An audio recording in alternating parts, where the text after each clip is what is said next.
This is the Cameron Journal Podcast. It's a place where we talk about important things. It's a place where we bring a little slice of the news to you. It's a place where we do important things, have important conversations. It's also things that I like to talk about. My name is Cameron Cowan, and this is the Cameron Journal Podcast.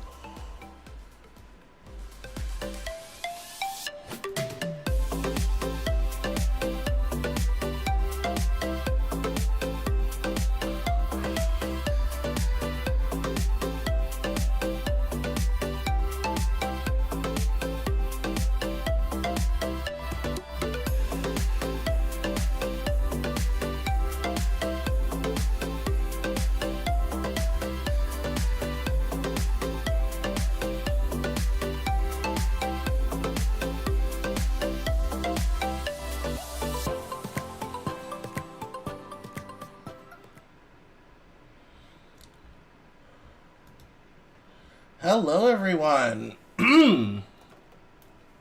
Oh, there we are. That's better. My name is Cameron Cowan. Welcome to the Cameron Journal Newshour. I appreciate you all for stopping by. Happy Monday to you. Bit of a slow news day this week. I was gathering stories, and I realized that I didn't have anything hardly on I didn't have hardly anything on in my notes for the week, and which is unusual. Usually I have like way too many things. And it was a bit of a slow news week. There were a couple kind of big things that happened. The big dialogue right now is about the Barbie movie and the Oppenheimer movie, or as people are calling it, Barbenheimer. And I'll admit that we're going to get into all of that because there's a couple stories I want to read about it. There's a thing about the dialogue I want to talk about, or the discourse about it I want to talk about.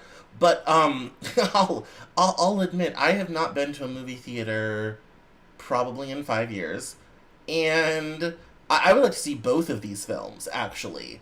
And I'd like to go for the full experience. I'd love to go to a place and see them back to back. Like, just go from one to the other.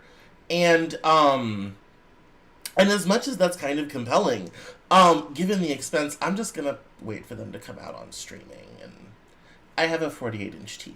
Like, I'm just gonna wait for them to come out on streaming, and then I'll have the full experience. But obviously, you know, a lot has happened. I'm not going to get into it as a news story, but you may have heard that Elon is trying to change the name of Twitter to X, just X, and that there's going to be a new logo and new brand rolling out and all this type of thing. I don't know if we can still call it tweets and tweeting, because I don't think we could call them Zeets and Zeeting, but that was something that he decided to do randomly over the weekend, in his effort to make Twitter the everything app, like WeChat in China.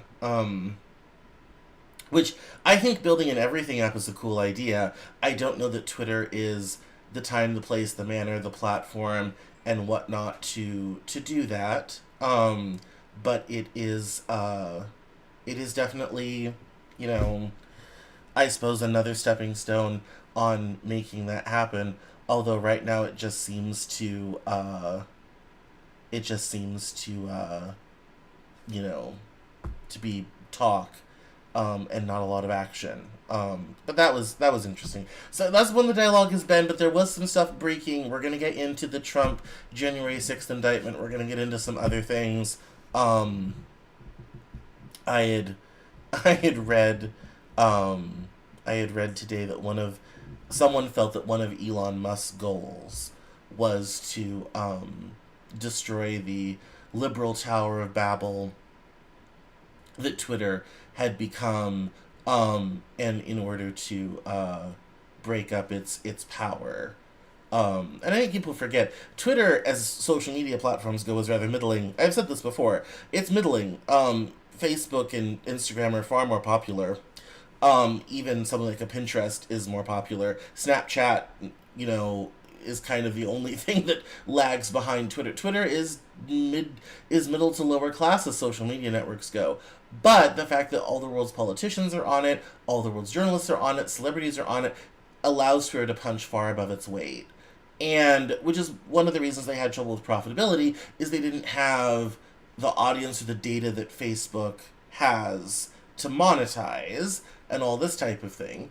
And so that I don't think Elon understands what Twitter's true power is, and that as you drive more and more people away, that undermines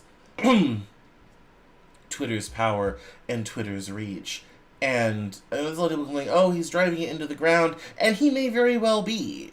But that is, I think, a little bit of an odd way of describing it, an odd way to do things. But that's happening. So let's dive into some headlines. Let's start with Trump and the January 6th indictment, because that came out on earlier last week. And so it says here, from the New York Times, the former president said he received a second target letter from the special counsel, a sign that he could be indicted again. Days after receiving the first letter, Mr. Trump was charged with 37 criminal counts tied to the handling of classified documents. It says here, former President Donald J. Trump has been informed that he could soon face federal indictment for his efforts to hold on to power after his 2020 election loss, potentially adding to the remarkable array of criminal charges and other legal troubles facing him even as he campaigns to return to the White House. Mr. Trump was informed by his lawyers on Sunday that he had received a so-called target letter from Jack Smith, the special counsel investigating his attempts to reverse his defeat at the polls. Mr. Trump and other people familiar with the matter said on Tuesday.